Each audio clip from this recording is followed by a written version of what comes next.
Welcome to Popternative, where we dive into topical discussions from the worlds of pop culture, social media, and sports. Here is your host, Peter Remoliotis, aka PD Beats. Hello and welcome to the Popternative Podcast. It's the podcast where we had digital discussions, the worlds of pop culture, social media, sports, TV, film, everything really. As always, I'm your host, Peter Remoliotis, and on Twitter it goes PD Beats. I'm really excited about this episode. PD Beats, that sounds like a DJ. Well, I used to be a DJ in college. I was at like a metal phase, and I hosted a show called The Mosh Block, and I was DJ PD Beats. That's how it stuck. Like you're gonna spin some wheels there or something, man. I know, it's pretty crazy. But my guess, you may recognize him as Lester Averman in the Mighty Ducks films. Matt Doherty is with us. Matt, welcome to Popternative. Popternatives. Is that a new word? Did Webster's add that to the dictionary? I hope they do. I don't know. I mean, maybe we're on our way, definitely. Oxford. You really haven't arrived until you're in the Oxford dictionary. No, I know for sure. But you know what? I just figured we talked to so many different people from different streams of entertainment. So I just took the pop and I took the alternative and I put it together. So welcome to the show, man. Thank you, Peter. You have like totally like black background, like you could be in the void of space right now. It's yeah, I know. I'm wondering like what's behind that curtain. Well, when I used to do the show, I didn't have like a backdrop, and I had this like beige background, and there's like a plug in the background. Everyone used to chirp me about that, so I had to figure it out. But yeah, like let's get right into it. First, yeah, let's get right into it. Tell me about your mother. Well, first off, I mean, I thought this was like a therapy session, and this was like, oh, never mind. No, it's all. But like, when did Tell me more about growing up in Canada and when it's cold. I'm just no problem. Stop. What was kind of going through your mind when you found out that you were going to be casted in this new Disney film, The Mighty Ducks, which was about hockey? I mean, take us through those days. Like, did you have some knowledge or did you know about hockey before that? Like, talk a little bit about that. Well, man, sometimes my first thought was, I don't know what I had for breakfast today. So it's like you're asking to go back 20 some odd years and then to dissect. Wing it. Like what was? And then to dissect the motivations of a teenager, right? Whoa, that's like a delicate balance right there. But if I could give you the standard, which is, you're talking about the moment when I found out I got the movie. Is that what you're talking absolutely. About? Well, I mean, nobody knows what they're doing while they're doing it. I mean, it's funny, like, my gal and I were watching Ali Wong last night, the great comedian, and she was talking about how like she didn't know that she would be the thing that is the thing, and now she's like, wow, I can't believe this happened. Like, we don't know what we're doing while we're doing it, Yep. We didn't know we were making an iconic film that lasts for as long as it did and is like passed on from parents to children. I mean, that's like, they make thousands of films a year. They make hundreds of TV shows on networks. Not many of them are going to be passed on. No, sure. So what is that? And nobody knows that, let alone a teenager from, suburban Chicago who is like, just like, what? I'm going where? Who's going to take me? And my brother John's like, oh, I'm off work. I'll take you. We go on an airplane. We go to Minnesota. We get off I'm like, cool. They have a card with my name on it. Cool. You show up. What do you want me to read? Yeah. What? And you get it. And then they call and then you're like, do you know how to play hockey? And I'm like, yeah, I'll lie and say I know how to play hockey. Cause I that's what an actor's supposed to do. You're supposed to lie to get a job. And then they knew we were all lying. And then, we show up for hockey camp and I don't know. I'm making friends that I have 20 years down the road. I mean, we don't know we're making 3 movies. Yeah, I know. You know what I mean? It's like, it's just, it was amazing. I mean, it's like every moment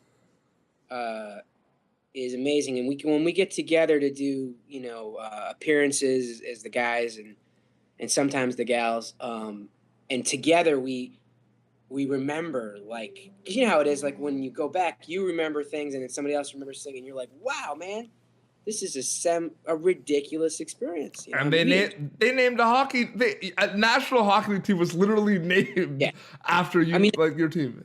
Not only that, but when we did, there's been a lot of, because it's an anniversary year, you know, there's been a lot of these nostalgic things, and people, you know, there was an article in Time, so there's all this stuff. People are asking all these questions, and so I've been reflecting, but like I went to this thing at the El Capitan Theater that Disney runs in LA, and they had members of the NHL team, their first draft pick guy. He's the announcer for them now. His name's Guy. I forget his last name. Yeah, exactly. Great guy, and like we were chatting. That like he reminded me that literally we changed the sport. Yeah. That I was like, what do you mean? And he said, and I remembered like, yeah, before the hockey had the infection of Disney, right? And family, it was like you could see, I mean, at Chicago Stadium in Chicago, you could see the veil of smoke, you know. It was a brutal sport. It was like the bastard stepchild of a lot of sports, at least in America, not in that little country to the north that you live in, but who love your movie, like they love you, like you are a legend in Canada. Well, I that's a good place to be a legend in, man. I love y'all Canucks. So I feel like spent a lot of time up in Canada. There's so many. The New Brunswick. Does that count? Oh yeah, it does. Of course it does. The Maritimes, man. But it's one of those things too where you mentioned it when I asked you, because you were like, wow, you know, you're telling me to go back to like when I was a kid. I don't remember as much, but like I'm sure like not a day goes by where like, because everyone's gonna mention Mighty Ducks to you. I mean, you don't get tired of talking about it. I mean, it's a huge part of your life, man. I mean, it's one of those things where it was a long time ago, but every day I'm sure you do a lot of different projects now, but I'm sure you always reflect on those days. I'm sure there's a lot of learning experiences from being in those movies. Yeah, absolutely, Peter. I don't get tired of it, but there was a time when I was a punk, 20-year-old college kid and really wanted to be taken serious as an artist, which I still do, but I don't need that anymore. I was like, for a little while, I was like, I'm more than a duck, and which they should have made a fourth movie about, You should have your own. I feel like next spiritual lesson. They should make a sitcom called Averman. You're like the coach. That'd be hilarious. Nah, man, I don't get tired about it because I understand. Like when enough people say the same thing, I mean, I can't tell you how many times people will say like, I grew up watching that movie and I felt like I was part of the team, and I'm like, well, yeah, I grew up with that movie too, and I just shut up, and I realized that it's not about me. That like this is something that's meant a lot to a lot of people, and it's kind of becomes bigger than that. So I don't ever get tired of talking about it. It's a ridiculously fun. I'm not who I am today if it weren't for these experiences. I don't get to enjoy the life I live without, having been selected to be a part of the team. And you're one of the. I mean, there's a few of you, but you're one of the Ducks that were in all three movies. Yeah. And that's one of those things too where not because of Averman's hockey skills too. I mean, I feel like it was just one of those things where like Averman's there for comic relief and he's there for moral support. But he's kind of like that like player coach, but like toward the end of their career where like they kept Ichiro, I can't pronounce his name, is awful. On Seattle, even though he can't really play Ichiro, yeah. Ichiro, yeah. One of my favorite ball players of all time.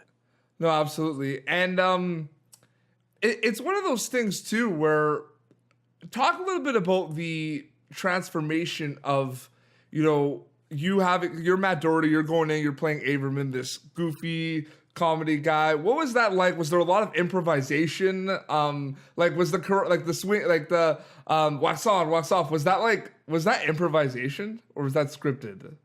No, a lot of it was scripted, actually. I mean, I benefited from the fact that, I mean, as a writer, I understand this now as an adult, but like Steve Brill, who wrote the first two films, right? Yeah.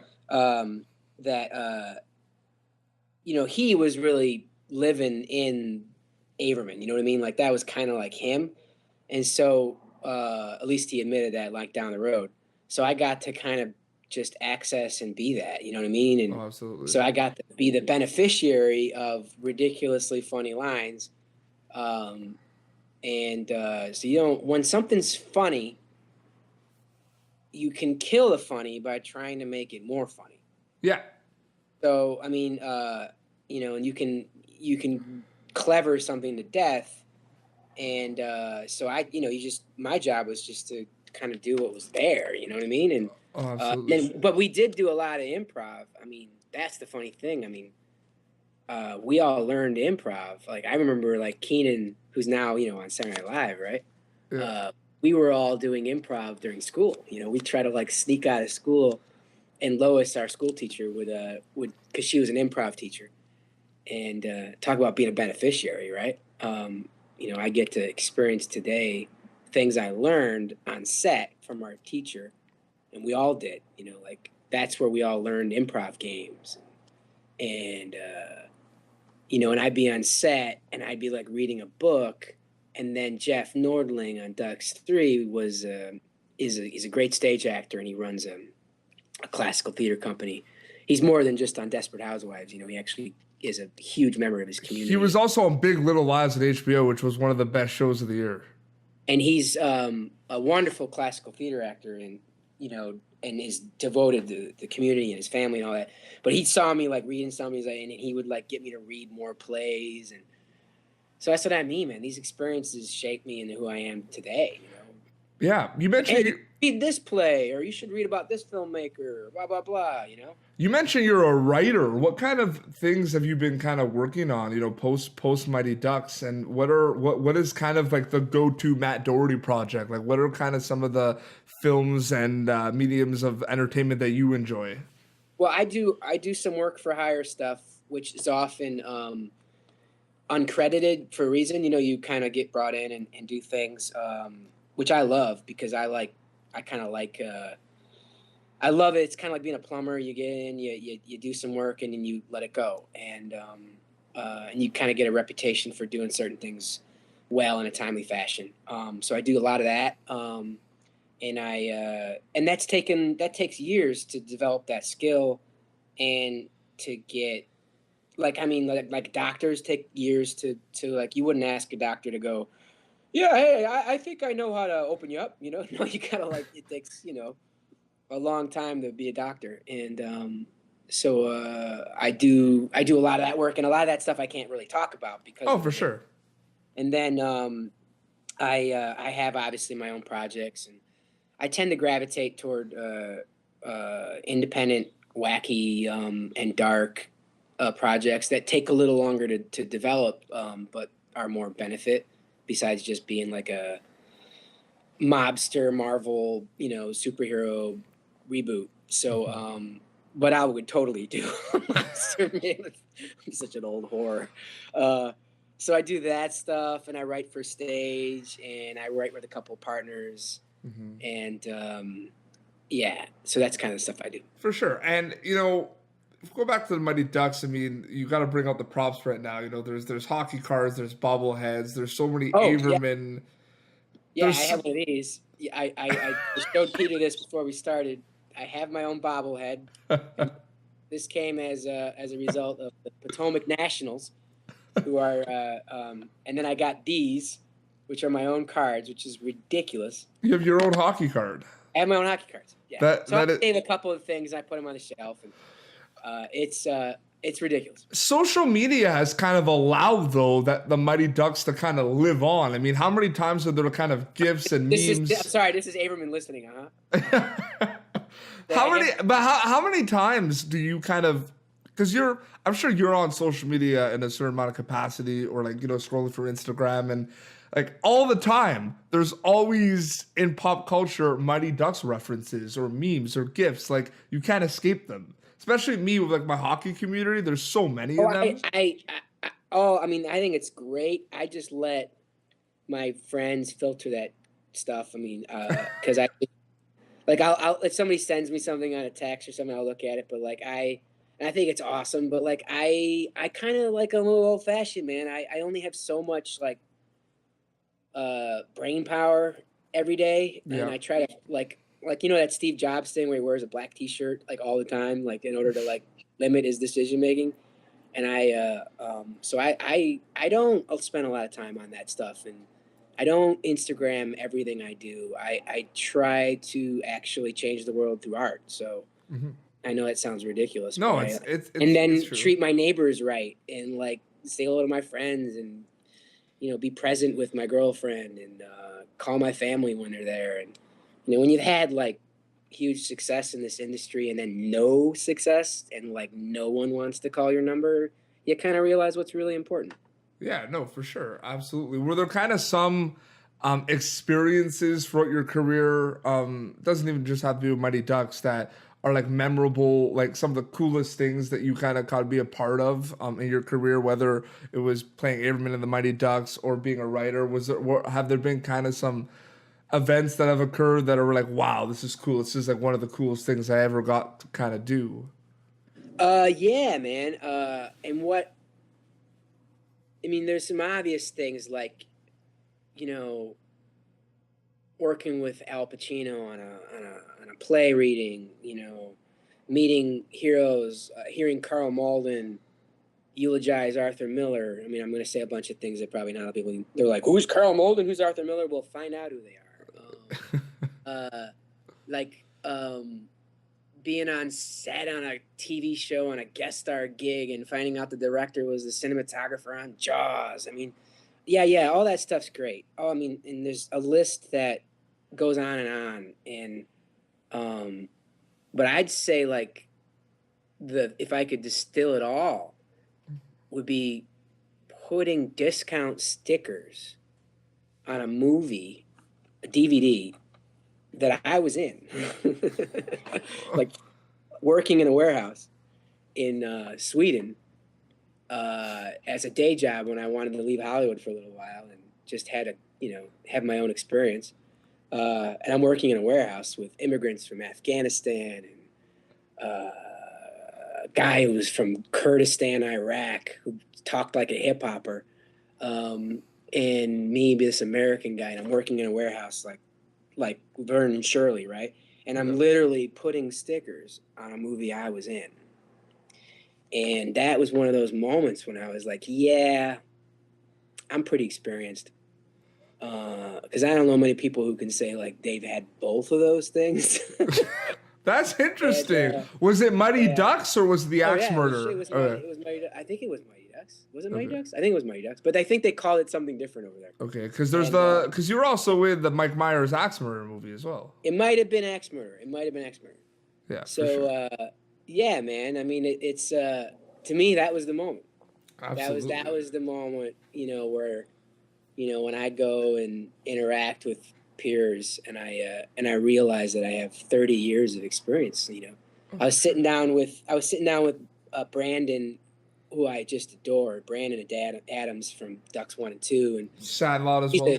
And Sandlot, and he's a great guy, and we're good friends, and we don't see each other a lot, but when we do, it's really awesome. And we ask about our families and his daughter and whatnot, but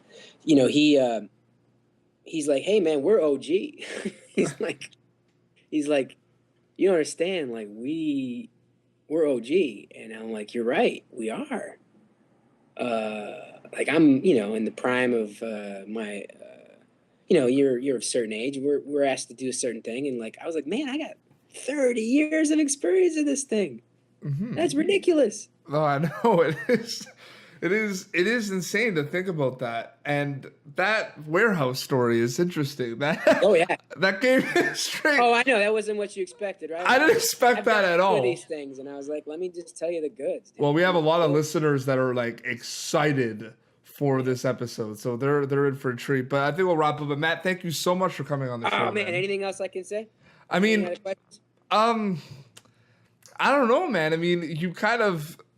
I don't warehouse putting discount stickers in the warehouse on Mighty Ducks. I don't think anything can top that right now. Oh, yeah.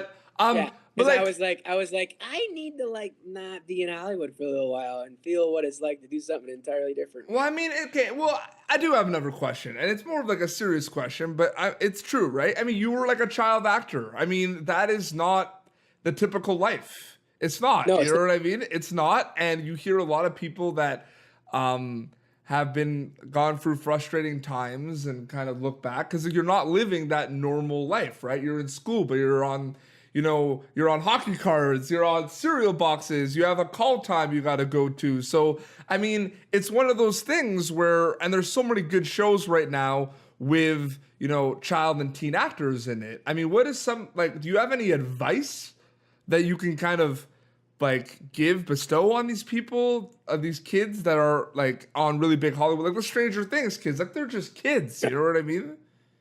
Yeah. Yeah, it's a life journey,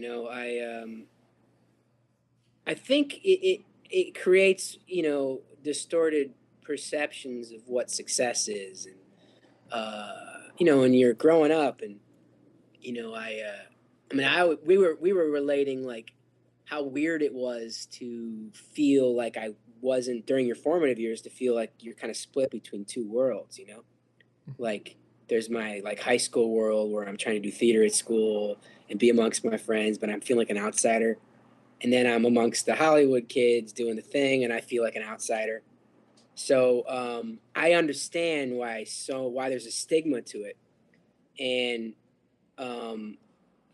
and there's like this dark, dirty thing where people are like, oh, he's a child actor. Ooh, and there's like this thing, like this, like, and I'm like, well, I mean, I know my experience, and I, looking back, am most grateful for all of it, and I think that it's really tough on kids when they realize they're no longer cute.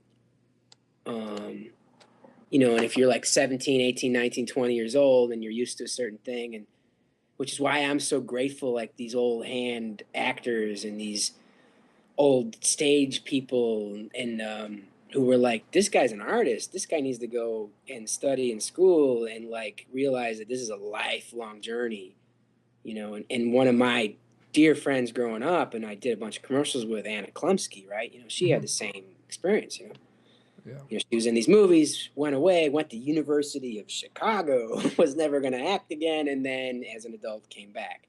Josh Brolin, same thing. And, you almost kind of got to reinvent yourself. And yeah, and like the gift is like, I've been around this business for a long time, and I know how fleeting it is and how great it is when you actually have a moment.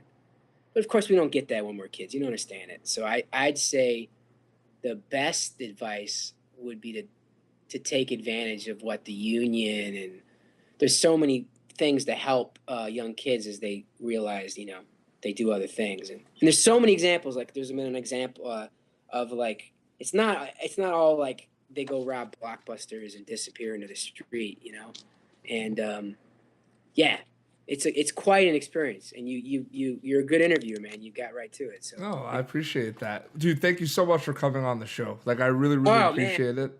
I love it. Where could people, for the social media they do have, where could they follow you? Is there any projects that they could be looking for? I am on Instagram, and I know I said I do it once in a while. I will. And I'm on Instagram at I think it's Archie Doman, ArchieDohman.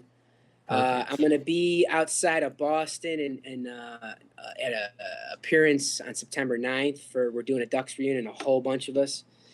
I'm sure the Philadelphia Connection will send you the link for that. And I got a record coming out, but I'll send you the links and all that stuff. Perfect. Yeah. Well, dude, thank you so much. And we'll definitely have you on again sometime to talk about it. You're a great interviewer, dude. Thanks, man. I really appreciate that. Well, this has been Popternative. You can catch previous episodes, Popternative, youtube.com/Popternative for the video episodes. If you just want to hear our voices and not look at my face, maybe you want to look at Matt's face and that cool shirt he's wearing. Just the shirt. Well, they won't get that. They won't get to see the bobblehead. They won't get to see him.